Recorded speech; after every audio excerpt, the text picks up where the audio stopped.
We are live. Welcome, everybody, and welcome back to another episode of Sambhashana. I'm Ishita Kent, And I'm Kiran Bhat. and we are so excited that you have spent some time with us here today. I personally am so freaking excited for today's episode because I'm huge fans of both of these authors. So I'm just going to let you guys introduce yourselves. Tanaz, you want to go first? Sure. My name is Tanaz Bhathena. I write books for young adults. I've written several books, including A Girl Like That, The Beauty of the Moment, and most recently, Hunted by the Sky, which is the first of a YA fantasy duology set in a world inspired by medieval India. And I am currently based out of Canada, Mississauga, Ontario. Awesome. Sayantani? So I'm Sayantani Dasgupta, or Sayantani Dasgupta if you're Bengali. Yeah. And I'm the author of the scholastic Kiranmala and the Kingdom Beyond series, which is my string theory and Bengali folktale inspired series. String theory and folktales perfect together. The first one of which is The Serpent's Secret, then was Game of Stars, and the last one of which is called The Chaos Curse, all with this lovely kurta and combat boot wearing heroine, my 12-year-old heroine from New Jersey who thinks she's just an ordinary immigrant daughter until it turns out her parents' stories were true and she really is an intergalactic demon slayer. And then the next book I have coming out is set in the Kingdom Beyond, but it's kind of a new entry point. It's the story of a Rakshasi, a Rakushi, called Pinky. And this, as opposed to being string theory and folktale inspired, is my anti-colonial folktale inspired series, which is very much inspired by various anti-colonial movements, including the Indian freedom struggle. So Pinky, is a reluctant heroine, but finds herself at the head of her country's revolutionary struggles against the Serpent Empire. So that's coming out in May. No, that's We love anti-colonialism here. Yeah, anti-colonialism and fantasy. Hearing it. it's also an interesting thing to talk about, especially when we consider what's happening in Punjab right now, which for whatever reason is like when I hear anti-colonial, even though it's based in the same country, it still is a very real problem that I think is interesting. Though I don't know if I want to insert too much of the historicities of that at the moment, but it does interest me, this thread between the historical, the mythological, but then also the modern and the real, and that they're not as disparate as we imagine them to be. Yeah, absolutely. I mean, I think particularly in this moment, I live in New York, so I'm a US-based author. And I think particularly right now, both in the pandemic, in the way that the pandemic has revealed deep kind of racial health disparities in the wake of a very, problematic election cycle, I think young readers need a place to figure out what their role is vis-a-vis injustice. And in some senses, fantasy, I write for a slightly younger audience. I write middle grade, so I'm writing for maybe 8 to 12-year-olds versus Tanaz. But I think that regardless of how old they are, young people need a way to think through kind of these issues of justice and injustice, figure out what their role is in it, and almost like put on the hat of it, like try it out through fiction, like try out what they think that their role is first. And I think that fiction can be a really empowering and important space to think through those kinds of issues, like what is my role in the face of injustice as a 12-year-old or a 16-year-old?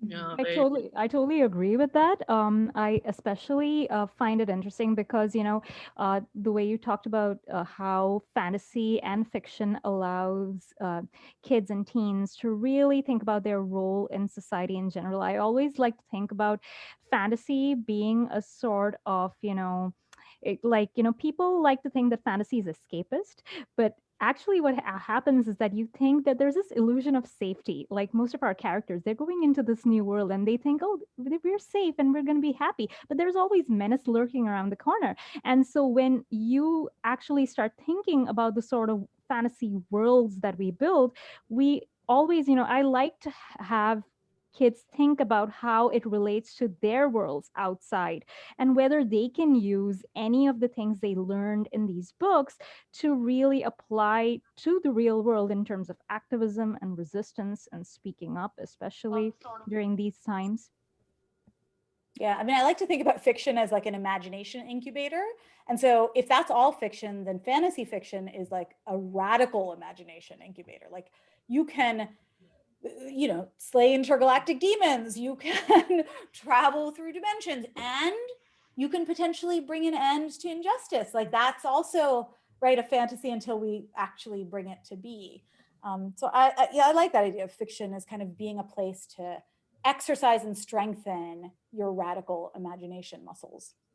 Yeah, and I think that it's also interesting that it also acts as a form of education in certain ways, and we can play with the educative role of fiction in a different way when we're doing something like that, you know, in a different genre, you know, when we're not necessarily like trying to make it so directly, blatantly, obviously real life. Tanaz, do you believe that you also feel an obligation to something educational, inspirational work, or do you feel like role of storytelling is also to tell good stories, or do you think there's that even dichotomy? Is there maybe a little bit of both, you know? Yeah, I think, I think overall, I don't try to sugarcoat my fiction. And that's the one thing that I've learned, that I feel that teens are far too smart. And they do not like it when adults sugarcoat reality, and even in fantasy, they don't want to see anything that's too perfect, or the characters have everything come to them easily. They want that conflict, they want that struggle, they want to see how characters grow. And so for me, I feel that it's important to let my characters mess up, to make mistakes, and to learn as they progress through a story. Is it necessarily message art? I'm not sure, because realistically, I'm just telling a story. I think in general, teens are smart enough to figure out the message of whatever the message is on their own.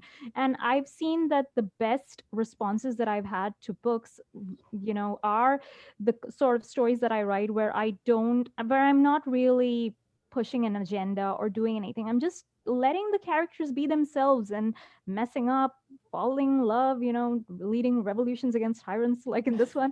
But I'm just letting them do their thing and enjoying myself. And they're kind of stupid, to be very honest, sometimes, but that's the fun part. Yeah, that's definitely a lot of fun. So what got you both into writing, kind of like, what got you first like into reading mythology and Indian history and all of that, stuff? Like, was it a thing in your house? Did your parents give you Amar Chitra Kathas growing up? I mean, for me, I grew up in the States. So my parents were immigrants. I grew up in the States, and I grew up, I'm a bit older than all of you, I believe. So I grew up at a time when I really didn't see any representations of myself. And if there were any representations in books or movies, it was inevitably negative. It was that second terrible Indiana Jones movie, right, which tortured many of us who grew up at that time, with people asking us about monkey brains constantly. But regardless, most of the time I was just erased, right? And I think narrative erasure, it sends a very distinct message. It says, hey, there are no heroes who look like you, so maybe somebody like you can't be a hero, right? And if it wasn't for going to India on these long summer vacations and spending time with my grandmothers, who would tell me these fantastic Bengali folk tales, which, by the way, are secular folk tales, right? They're shared by Bengalis of multiple religious backgrounds, like you can be Hindu, Muslim, Buddhist, what have you. These are our Goldilocks, our Jack and the Beanstalk, like these are our cultural stories. And they would share with me these stories of Rakhosh and serpent kings and flying horses and brown kids who looked like me being awesome and saving the world. And when my own children were growing up, and I realized that things in the States and things had not gotten that much better, particularly in fantasy. They weren't able to see, even a few years ago, there was Harry Potter, Artemis Fowl, Percy Jackson, no brown kids. So I went back to my grandmother's stories and I really started writing the KIRANMALA series for my own kids at the bedside. And then it kind of went from there. Toni Morrison says, if there's a book you want to read and it hasn't been written yet, you must write it. And that's that was my inspiration. Yeah, that's a very good point. And I think representation is certainly something that a lot of authors and writers and thinkers are thinking about right now in 2020. You incidentally raised a point that I think is very valuable and something that even I was secretly thinking about. Well, I was talking to Ishita, because you mentioned that these Bengali stories, they're not just Hindu, they also belong to so many different types of Indians. But there's also a certain politics, And right? Bangladeshis, right? So Yes. importantly, it's not. Yeah, they belong right? to the people who are Bangla speakers first and Yeah. foremost, who belong to the Bangla nation, no matter which side of the world, the side of the border it's on. Which So side of the river you come from, it belongs to all of us. Yeah. that's very important, because how do you feel about, we live in a time right now where, for better for worse, India is taking on a certain role with its neighbors, and there's a certain way that a certain type of Indianism or ideology is being spread. And there's also, unfortunately, a conflation as well with Hindu mythology and literature and all this with that politics. So, Tanaz, how do you feel the ways that we can rectify that kind of conflict? Do you feel that it's just as simple as saying, well, these belong to all people of South Asia? Or do you feel like there is a space in which sometimes the storytelling can kind of come at the behest of other South Asian communities? Well, that is a really difficult question. I mean, for myself, I know that when I started writing Hunted by the Sky, I knew, first of all, that I did not want to do a retelling of existing mythology, because I feel that it had been done before and it had been done by better authors than me. So I think in terms of that, I feel like as an author, if you don't feel that you're qualified enough to write a story or do it justice, you shouldn't write it. And that is my personal opinion. And so I knew that there were lots of stories that were rooted in Hindu mythology. They were retellings, and they were done by many authors like Chitra Banerjee, Devakaruni, Anand Neelkantan, and all these amazing authors whose stories I'd read. And I was like, you know what? I cannot do that. I'm absolutely not capable of doing that. But I also had a deep love for Hindu mythology, for Indian mythology. I still consider Hindu mythology to be very Indian, and I still feel it is very, the stories themselves are very much very secular. I feel that there are stories that kids of all backgrounds can relate to. So I'm Zoroastrian or Parsi, and I related to these stories growing up. I was born in Mumbai, and when I was about a year old, my parents moved us to Saudi Arabia, where I lived for the first 15 years of my life. So I was growing up in the diaspora, and I was going to an Indian school. So, I was exposed to so many different faiths within my school itself. And for me, when I started writing my series, I knew I wanted to incorporate my love for India and also my own Persian background a little bit into the book. So, there are so many things, like if you listen to Hindi being spoken today, there's an amalgamation of so many different languages, right? You have Persian in there, you have Sanskrit in there, you have, even little bits of maybe English in there. So it's like there are so many things that are going on. So to say that India is purely Hindu would be inaccurate, because India is a nation, right? I mean, isn't that what the pledge is? Like, we used to say that in the morning at school every single day. India is my nation. All Indians are my brothers and sisters. I love my country. And, we go through all of that, and we were talking about every single faith and every single community, and we're including all that. And I don't know, since when did secularism become a dirty word in this particular conversation? I'm not sure about that, but I truly feel that, the India I know and the India I love embraces all different cultures, all different faiths. And that is what brought us our independence from the British. Come on, look, have we forgotten our colonial past? Are we going back there? Like right now, the idea is that, we are united because we are so different, because we are so diverse. And that's where our beauty lies. Yeah. And in fact, this story, to pick up on Tanaz's point, Force of Fire was inspired by, yes, the folk tales that my grandmother told me, secular folk tales, but also my grandfather's real history. He was 15 when he was jailed for being involved in the Chittagong Armory raid. He was, you know, my family's from what's now Bangladesh, and then they moved over. But he was 15 years old. He had to spend, I think, 7 years in British jail. And so cemented into my psyche as a diasporic daughter were those stories of revolutionary times, which were so deeply secular. It was, for my grandfather, so important to be standing against colonial rule, and for all of his siblings, right, in the nation, regardless of, as you just said, Tanaz, religious background, regardless of kind of linguistic background. And so in a sense, that that construction of kind of revolutionary secular siblinghood, I'll say, is so deeply tapped into my psyche, because when immigrants leave, right, my parents left at a very specific time, and they carried with them a very specific times construction of their nationhood. And so I think had I been brought up in South Asia, maybe my relationship to those stories would be slightly different. I would undoubtedly still cherish them, but as my cousins do. But I think being a diasporic daughter, I like that, the stories of my grandfather going to prison, you know, during the war, the stories of my great aunt, who also was like in college and hid guns in her petticoats and didn't reveal the names of her revolutionaries and died in British jail. Like, those stories are so deeply with me, and those are, you know, people who really believed in a secular India.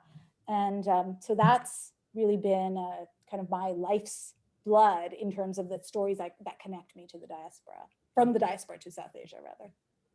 Yeah, I have a question that's kind of going off of that.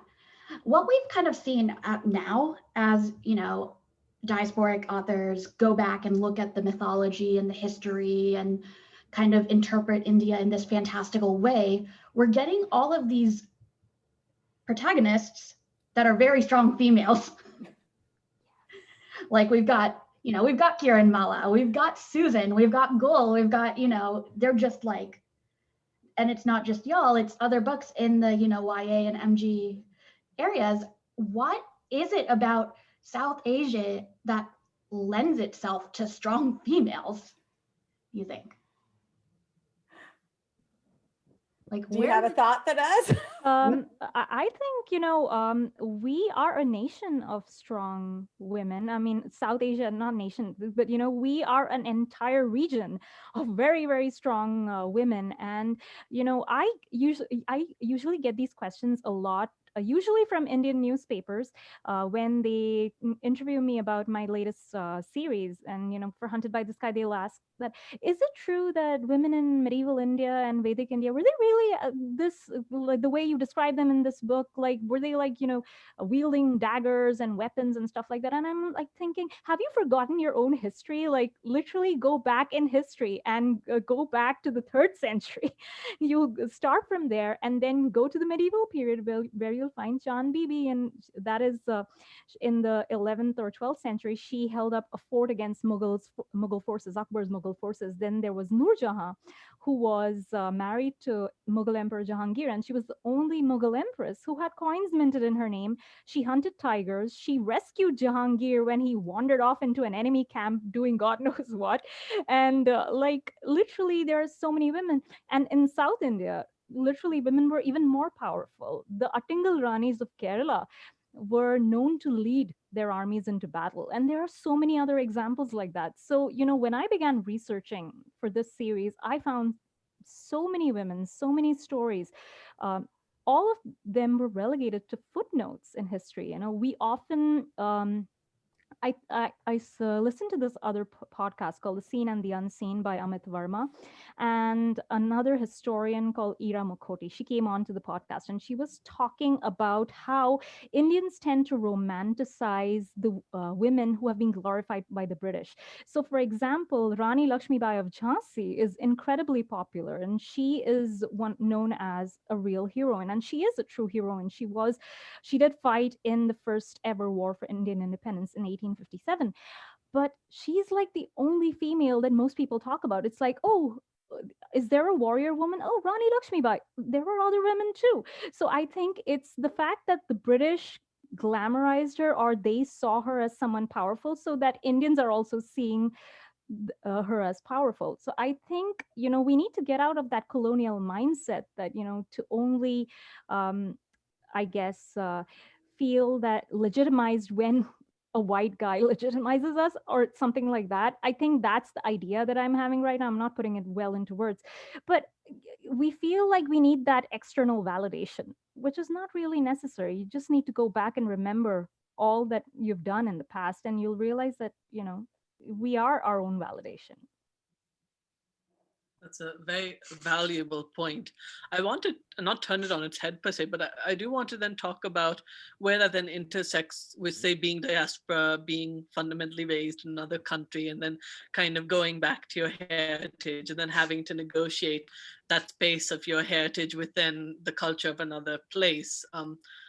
I do want both of you to answer this, but I'll just, for the sake of the back and forth. Sayantani, how much did being raised between Ohio, New Jersey, all these spaces inform your writing and the things you felt like you could or you couldn't write?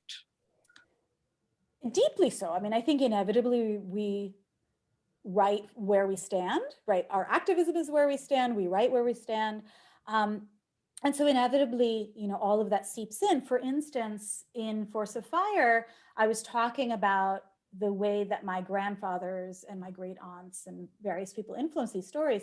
But also I am deeply influenced by the fact that I teach race and ethnicity studies in a country that calls itself the US. That is, I live on stolen land, right?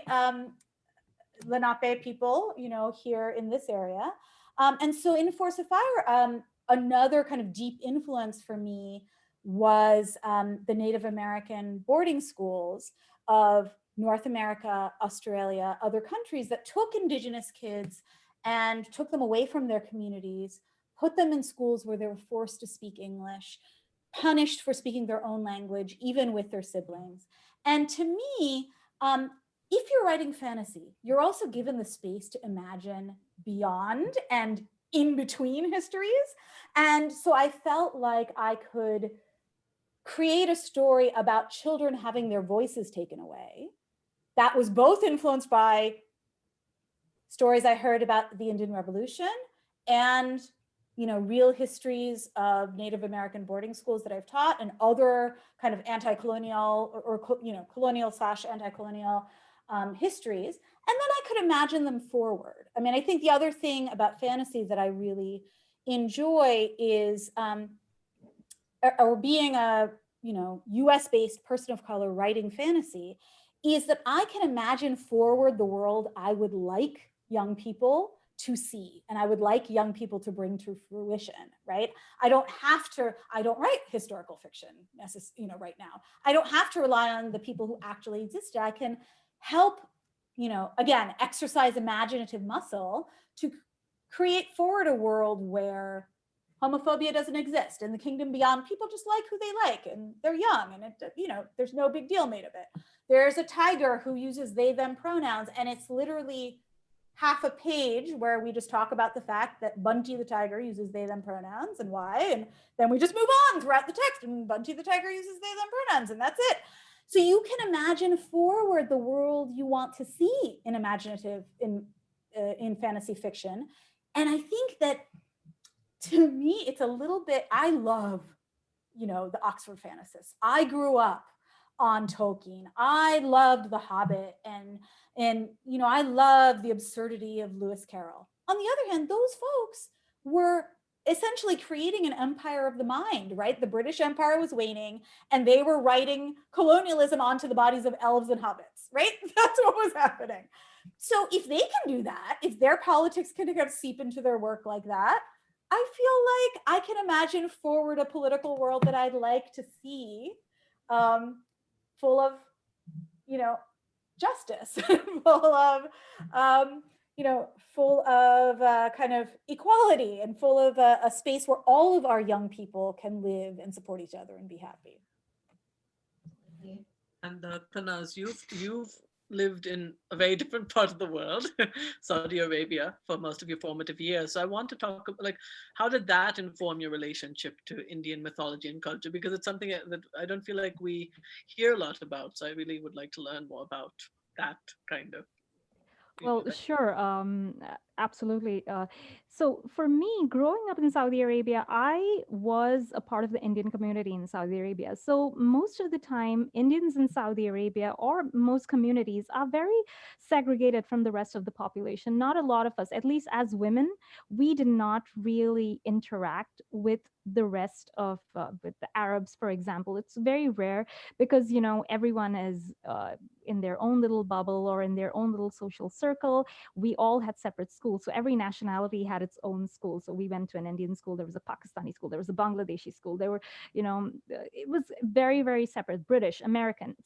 And everyone had their own little compounds where they were staying and stuff like that.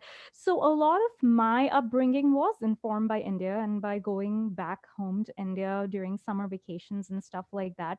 I would watch, I remember very vividly, back in the day, dish and satellite dishes were basically banned in Saudi Arabia, and the religious police would basically come around, and there were like stories about them like shooting satellite dishes that they spotted on terraces and stuff like that. It was way back when I was like I was a kid or something, like 4 years old or something. And that, I think, went away afterwards, and a lot of people just began putting dishes on their terraces and on their balconies, and that's how we began watching ZTV and Sony and all these different shows. And it's like, okay, hello, the invasion of Bollywood and Ekta Kapoor's soap operas, and that's all that we started watching and stuff like that.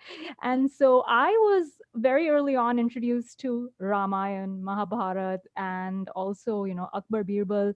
I have the book here with me just to show. I have this still. These stories, like, I used to read them. This is like freaking 1995, okay? So it's really old. I'm dating myself, but it's like, my goodness, this is the kind of stuff that I used to grow up reading and loving. At the same time, I was kind of a fan of Sweet Valley High and this guy over here, R.L. Stein. I used to devour his work. I mean, my first ever story was about a werewolf, and that it was because of R.L. Stein. I was trying to imitate him.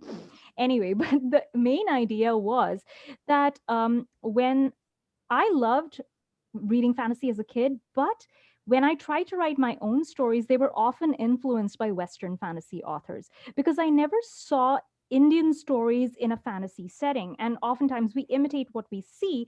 And so I never thought to really imitate Indian stories into fantasy or pure fantasy the way George R.R. Martin does with the Game of Thrones. He took historical fiction and then made it into fantasy. And I didn't really think of that until 2016 when I finished writing my first novel, A Girl Like That. And I thought to myself, okay, you know what? I'm kind of bored of writing contemporary. I want to do something different. I was still a little too intimidated by fantasy because I'd flopped so many times. So I said, okay, you know what? I'll do something a little more quote unquote realistic. And I decided to write a science fiction dystopian novel, which was truly terrible. Like, I love the characters in that book, but the plot and the setting were both skeletal. So when I began reworking that book, a friend of mine said, why don't you just put magic in there instead of new technology? And I said, okay, what have I got to lose at this point? So I put in magic. And then I decided to change the setting to one inspired by India, or more specifically, medieval India, which was a historical period that I was obsessed with as a teenager. I remember growing up, and we'd be in history classes and we'd go through all these sections on the Indus Valley civilization and this movement and that movement. And when the Mughal period came up, I'd wake up. I'd like, oh, I want to know more about this whole historical period with labyrinthine palaces and all these crazy court politics and drama and all these wars that came and went. I really wanted to know more about it. And it's just so opulent. There's this opulence about the Mughal period, the Rajput period. It's just so fascinating to me. So I began drawing on all those things. And I also began drawing on the stories that I heard as a child from the Shahnama, from the Ramayana, and that all got mixed into a cocktail and became The Hunted by the Sky.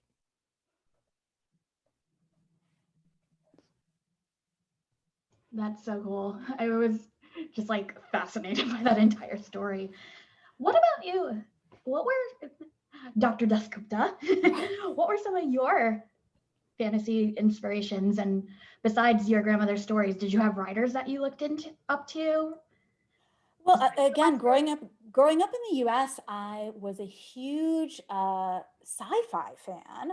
So I'm a big, I was Star Wars and Star Trek. And the reason there's so much space in the Kiranmala series is both because I was such a space nerd, and because of Madeleine L'Engle. I was a big Madeleine L'Engle fan, and I really enjoyed A Wrinkle in Time series and all of her other work, honestly, where she's the first, I'm a pediatrician by training, now I'm an academic, but she's the first person who taught me that science and stories not only weren't the opposite of each other, they needed each other. And that science was a fascinating story, and stories had like scientific truth in them. And so I really was deeply influenced by all of those, TV, media, movie, and books, stories that allowed me to kind of be at the interstices of science and story. And that's where my career ended up going, right at the intersection of the stethoscope and the pen, I often say. And then I, without really thinking it through, ended up using space science, from Madeleine L'Engle, probably. That was the inspiration. Space science is a metaphor for the immigrant experience. So in the Kiranmala series, I use this idea of string theory, and I am not a physicist. Like, this is all gleaned from The Guardian and other not scientific places. But, I talk about Rakkush as black holes. Why? Because they ingest things, but they also create things, right? And so, that image was really interesting to me. I use string theory, this idea of galaxies that exist, dimensions that exist right up next to each other, but they don't even know about each other's existence, as a way to think about the immigrant experience, right? We immigrants are galaxy hoppers. We exist in between dimensional realities that other people don't even know exist. And so I used that as a metaphor to kind of think through the immigrant experience. And did that all probably come from my childhood obsessions with Star Trek and Star Wars and Madeleine L'Engle? Probably. Well, that's first of all very fascinating and really inventive and innovative. I have to tip my invisible hat to that, because that's really smart. I want to ask about another subject, which is pigeonholing, being kind of forced to take on labels that you might not be fully comfortable with or comfortable with. So, Sayantani, as an Indian American, do you feel like you have to write a certain thing, or do you feel like you would like to branch out to other things, or do you feel comfortable with what your grandparents have given you and their legacy and your heritage? No, I mean, I think because I started writing for young people after I became a parent, so I'm constantly thinking, well, what do, my children are now teenagers. What do my teenagers need? And so I have a YA contemporary out. I probably can't talk more about it. That's, in the works.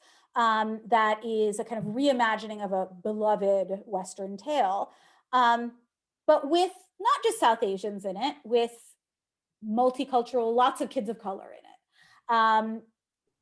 Because that's my and my children's reality living in the States, is that, in the States, we have many communities of color that all live together, as well as, majority communities that live together. So that's kind of the next project I'm working on. So I think that, I came from a place of wanting to find some representation, and, that Toni Morrison call. But I think that there's many, many ways to do that sort of representation. The Kiranmala universe exists in a folktale world where everyone is kind of coded South Asian, Desi. But this realistic kind of US-based contemporary will have all sorts of kids in it. So we'll see how that goes. And what about you, Tanaz? Do you also feel like someone who comes a little bit from Saudi Arabia, comes a little bit from Canada? Do you feel like there's some sort of expectation for your stories to take a certain flavor? Or do you feel like you're free from that also by being of someone of many spaces and places? Well, first of all, for me, I feel most at home right now writing brown characters. I really felt that even as a teenager, when I started writing and just experimenting with stories, I felt most myself when I was writing from the perspective of a brown kid. And so I think for me, I will always be writing from that perspective. And I will also always make an effort, even in fantasy, to write from not only a brown perspective, but also a Zoroastrian perspective, because that is something that I find very underrepresented in fiction, especially in teen fiction. And uh, so from that own voices perspective, I feel like I really would like to continue exploring more of that. In terms of the subject matter, I mean, I've written a contemporary based in Saudi Arabia. It was a very issue based heavy book. And then I wrote a romance based in Canada. Now I have a fantasy duology set in a world inspired by medieval India. So I never like to restrict myself setting wise. Setting wise, I like to play around. And so I think you're right, Kiran, when you say that I like to navigate these spaces and do what I like to do. Because, that's the thing with being a third culture kid or a diaspora kid, right? You sometimes feel that you don't belong anywhere, but at the same time, you belong everywhere. And you're always navigating these spaces and you're always playing around and nobody can tell where you're really from. And that's what I like the most, when I'm going in India somewhere and people start speaking in Hindi thinking I don't understand. And that's when I start responding. And then we're like, Madam, aapko to pata hai Hindi bhai?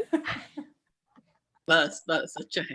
So I think that but I relate to that as well. I think that it's something, we tell ourselves we don't belong, but in reality we belong to many things at once, and we belong to the specificities of being, say a Bengali raised in the US at this certain point, and that very specific narrative is how you belong and how you can claim where you're from, and that's beautiful. That's if anything, it makes your narrative more special and flavorful, and that's just how it is. And it is a virtue, but it takes us many decades to get there sometimes to realize the beauty of it. And also many decades, speaking of pigeonholing, to get beyond. There used to be, I think there's so many more of us now. Exactly. Many more writers. Used to be this expectation you could only write about mangoes and monsoons and very sad brown girls plus mangoes plus monsoons. And I felt like, well, I don't have a sad brown girl story plus mangoes plus monsoons to talk about, so maybe I can't be a South Asian writer at all. And it took me years to get over that and realize how just this one kind of stereotyped portrayal had been allowed in by gatekeepers. And that's why those were the only stories I could ever see. And suddenly now there's, heterogeneous voices. There's so many of us telling different sorts of stories. And that I think is the beauty of it.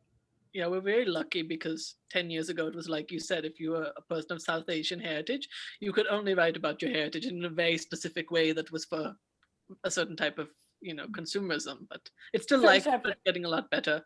Yeah, it was a certain type of voyeuristic consumerism, right? Like, it was very sad and very oppressed and eat a lot of mangoes simultaneously. I love mangoes. I love monsoons. I love mangoes. Sometimes I'm sad, but that isn't the sort of story I want to write. Hey, we can do a parody, right? Mangoes, monsoons, and the South Asian dilemma, or whatever. Exactly. And the cover has to be this with mehendi on your hands, right? Yeah, the classic. But the mehendi has to be in the shape of mangoes. Oh yeah, that's it. Elephants. Also elephants on your hand. Yeah. So, audience, if you have got questions for our wonderful authors, please start dropping them in the comments. We're really excited for this. I'm so like, I have so many questions that I don't even know where to begin. We will only be fielding mango-oriented questions tonight. And so- monsoon. Okay. And monsoons. Great, Yeah. but Peacocks, Sayantani, possibly. so I have a lot Okay. of questions I about have a mango question. Alphonse or Banana Polly? Okay, no, seriously though, when I'm like losing my train of thought because there's so many thoughts I have. So when we were talking, I want to back up to representation and, you know, not seeing, you know, ourselves in those stories. What were some of the in the stories that you did see? Were there ever any things like inspired you, or was it those stories that you were just like, "Ugh, I don't want to do this"? So kind of talk about how South Asian authors that were already published in when you were trying to like start your writing career kind of influenced you in, I want to incorporate this, but not this sort of ways. For me, it was Rohinton Mistry, who is an Indian Zoroastrian author, and he's also Canadian, so yay. And basically, when I read Tales from Firoz Shah Bagh, so that's a book, it's a collection of short stories set in a Parsi colony in Bombay, and that was the first time I saw myself authentically represented in fiction, in all these quirky characters who ate dhansak and did all sorts of crazy things. And there were so many little things in there which was so fascinating, and I was like, oh, people are reading stories about people like me, you know. And he had a freaking dhansak recipe in one of these stories, and I'm like, really, people read this stuff? Okay, this is so cool. And this is the best thing I've ever seen. And literally, I started thinking, what if I start writing a collection of short stories set in Saudi Arabia with a bunch of brown kids with a Parsi girl in there as well? And that's how my first book, that was like the origins of my first book. Another book that really influenced me was in high school. We had an independent study and we could pick our books. So I picked The God of Small Things by Arundhati Roy. And that was the first book where I actually saw English being played with in a very Indian way. And that was something that made me go, oh my God, this is a different kind of writing altogether. And it's so fascinating and it's so marvelous. I just, like, you know, that book blew my mind. And every time I see someone who asks for a recommendation, I'm like, go read The God of Small Things. You have to read it. It's so amazing. I will 100% second Rohinton Mistry and Arundhati Roy as influences, but I'll say that again, because I'm slightly older than everyone. I was an adult when I was reading them. So when I was a teenager, again, because I grew up as a brown girl in the US, you know, I think cross-community influence was really important to me. So the first time I felt like I saw myself was in the work of Black authors, was in Toni Morrison and Paula Marshall, and right, it was Julia Alvarez and Latinx authors as well. And that was the first time brown girls can exist in stories, or non-white girls can exist in stories, kids can exist in stories. And then I found Salman Rushdie, and all of that humor and playing with language and the absurd as a lens into really talking about oppression. And just it, you know, in the same way that Arundhati Roy would later, you know, blow my mind. When I started reading Rushdie, I was like, oh, what, there is room for so much beyond mangoes and monsoons. Again, nothing wrong with mangoes and monsoons, but there's room for so much. But I will say that cross-community representation was, the first time I saw myself was not in South Asian authors. It was in Black and Latinx authors. And I think that was a matter of where I was growing up and the time I was growing up. We happen to have one question in the chat box. And this is also, by the way, also by a writer who writes mythological fiction, so I think it'd be of great value. She has a book coming out this year. She wanted to ask, what barriers do you feel still exist for South Asian authors now, and how do you think we can overcome them? That's a great question. I mean, yeah, Sayantani, you take it then. I mean, I think that the barriers that exist in, there's different kinds of barriers. I can talk about barriers in publishing. If we look just at broader, not just South Asian, but as people of color writing in the US, and I can only really speak to the US, we see that there are still more books with animal protagonists that came out last year than all African-American, Latinx, Asian American, and Indigenous children protagonists put together. There are more books about animals protagonists than any children of color protagonists, all put together. And the Cooperative Children's Book Council puts out, really important data every year around this. So I really think the work of organizations like We Need Diverse Books has been terrific. The work of the kind of heterogeneous authors who have made inroads, for the rest of us has been invaluable, but there's so much more work to do. And I think that applies to South Asian authors, and it applies to, authors of color and Indigenous authors, across the board. And I think that we already have a book by a South Asian author, like that sort of mentality really needs to get pushed to the wayside. I mean, that's just ridiculous. And I think the only way to do it is to really encourage more hiring of folks of color in publishing and, agenting and editing and all the publicity and all the various jobs. And then us, South Asian authors and authors of color lifting each other up, right?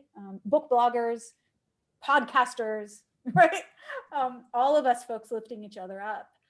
Because I don't think we can wait for the institutions to figure it out, to figure out that our stories are dynamic and beautiful and worth telling and worth listening to. Parts of the industry have figured that out. I think we've got to do the work also ourselves of lifting each other up. I totally agree. I feel like most of the time, we as people of color, are usually doing the work to bring our voices to the forefront. And I think that is important. If you have a voice, speak up. Because if you're not going to speak up for yourself, no one else is going to. Right. And if you're free, your job is to free someone else, right? So Yep. Toni I Morrison agree. again. I only quote Toni Morrison, apparently. She is awesome. She is awesome. Very deep and inspirational thoughts as well. I wanted to ask Tanaz, because I'm also just curious, because you're coming from the Canadian market, at least from what I assume, you're coming from the Canadian market. Are there a lot of differences between the Canadian-US market in this regard? Yes, I believe the US are 10 times ahead of us, actually, comparatively. That's surprised. I would expected more. I was expecting okay, more. so in terms of the adult literary market, I can say that, Canada is pretty well advanced in terms of the sorts of books that are coming out. There are lots of Indigenous authors. There are lots of South Asian, Black Canadian authors. And there is still a lot to be done. I'm not going to say that we're perfect over there, but compared to children's literature, adult literature in Canada is way more diverse. I feel that kidlit in Canada is still very, very poor in terms of diversity. There are organizations such as the Festival of Literary Diversity, or FOLD, and they are doing an amazing job by lifting up voices. And they've brought in people of color, Indigenous people, people with disabilities, and all these different voices. And they used to do the festival in Brampton every year, and now they're doing it virtually. But these are certain organizations that are doing the work, but at the same time, it's just beginning. So comparative to Canada, US, you guys are still better off. I mean, you're still way, way better off. I think in terms of the amount of books that I'm seeing, the amount of diverse books that I'm seeing coming out now compared to 2015, 16, when I was just like sort of starting or wading into the publishing market, it's like night and day. It's really night and day. So, the work is happening and progress is happening, but it'll take more time to reach a level that everyone is satisfied with.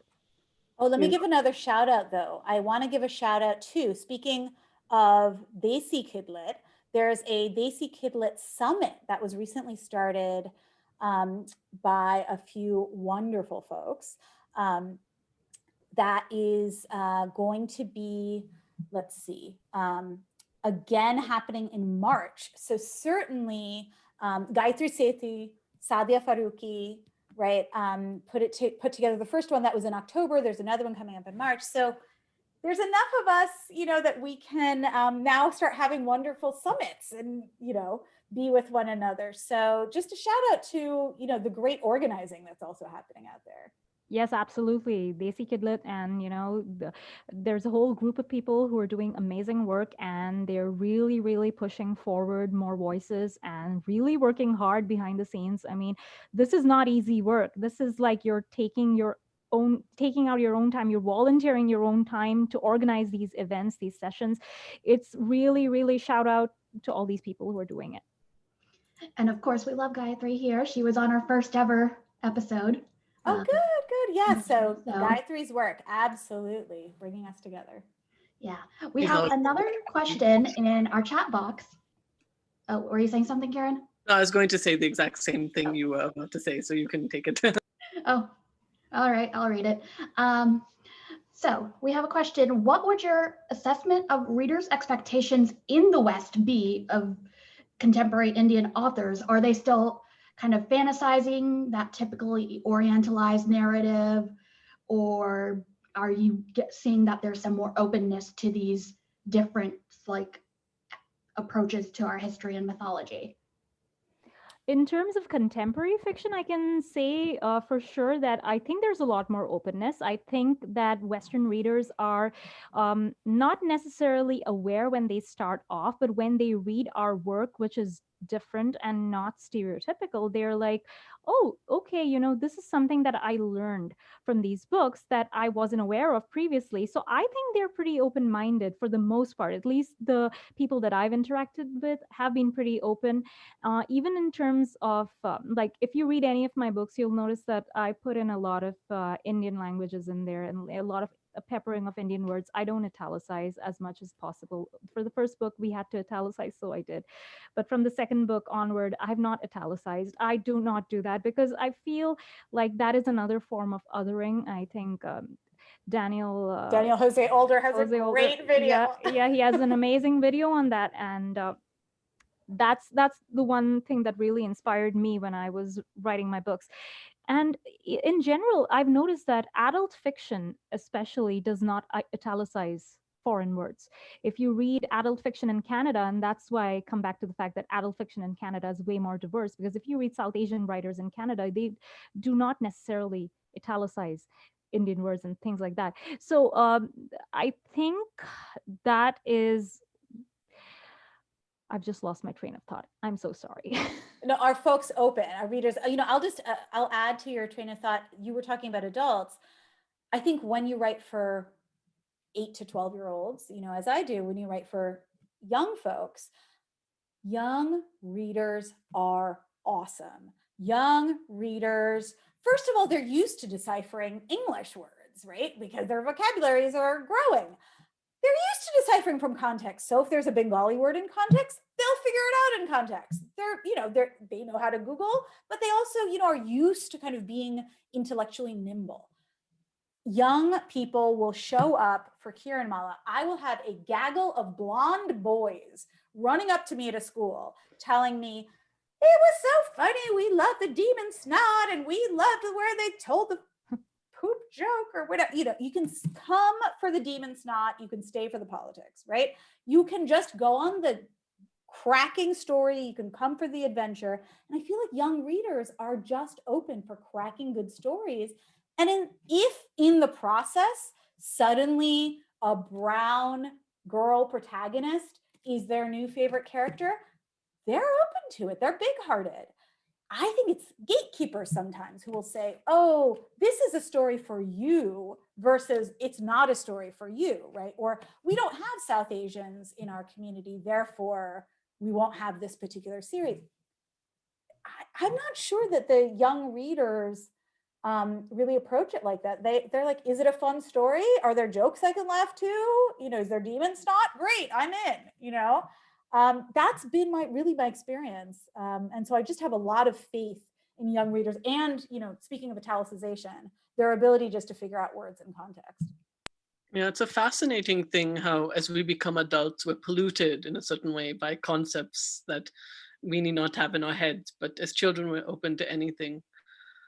There's one more chat that there's one more question that I think we really have to ask, and then we might have to wrap up after that. But I'm sure you two would happily take questions later in our chat box, maybe, or something.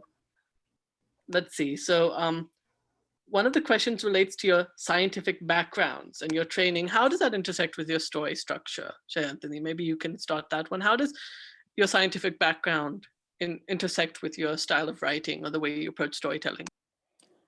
I mean, I think I talked a little bit about my, ill-informed astrophysics influences. I'm not an astrophysicist, but I do teach something called narrative medicine now. I was trained as a physician. I teach something called narrative medicine, and I really believe that, stories are good medicine. Stories, seeing yourself represented in stories is psychically healing. It's important.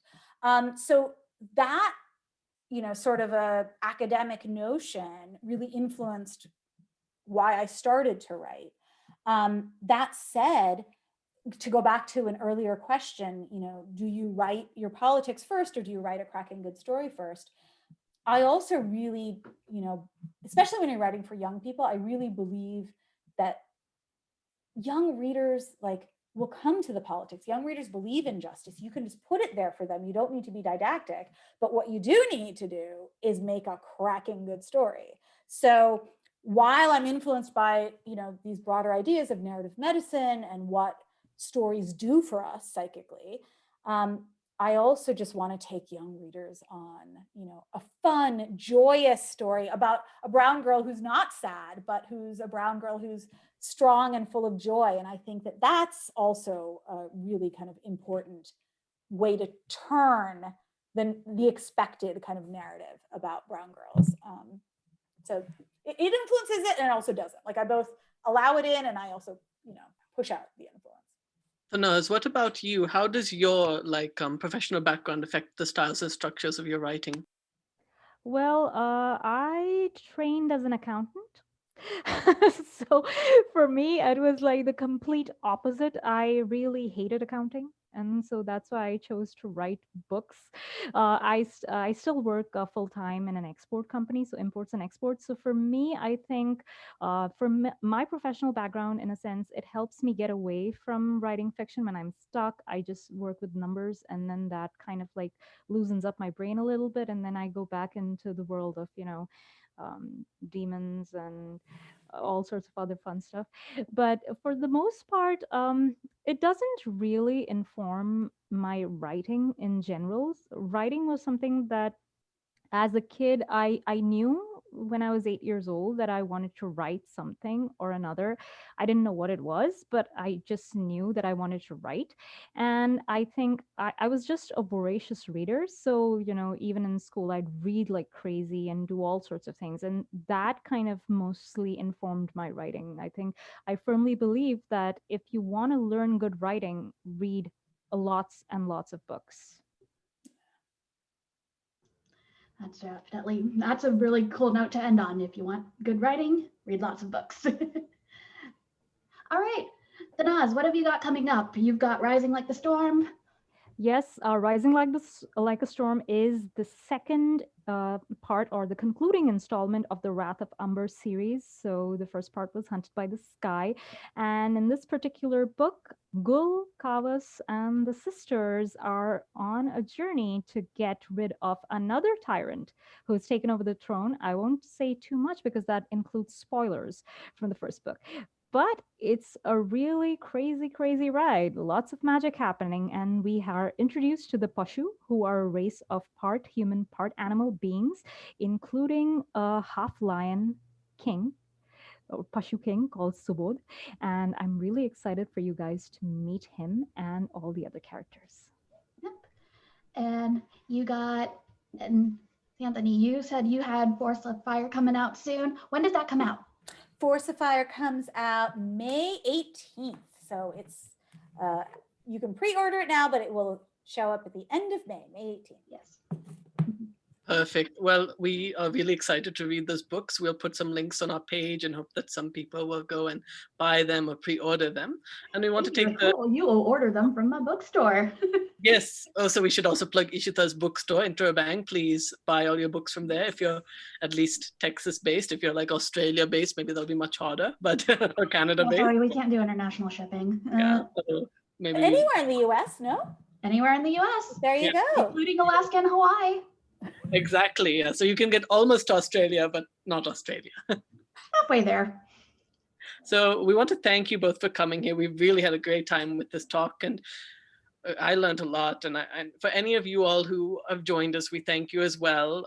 Please subscribe to our page so you can see more of our content. Next month, we have Andre Bagu and Vikram Coleman-Skog from Trinidad and Norway, respectively, coming to talk about the intersections of LGBTness and being multicultural from that part of the world, or those very different parts of the world. So we're really looking forward, and you two also please come if you're interested.